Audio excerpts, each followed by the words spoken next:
In this short section, we would like to show you how to work with the HD Ranger 2 meter by using the touchscreen. In the Spectrum Analyzer mode, you can tune any frequency just by directly tapping the point of interest in the frequency band shown in the screen.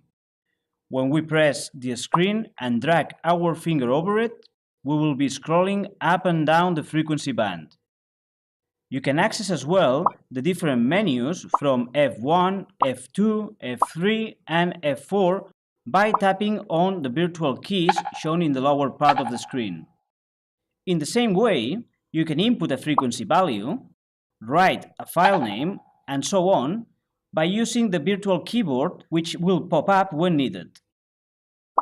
By pressing the top right corner of the screen, the other preferences menus can be accessed, as well as spectrum, measurements, and TV modes. A direct way to change the submode where we are operating is to tap the top center part of the screen. Opening the installation manager is as well quite straightforward by tapping the top left part of the screen.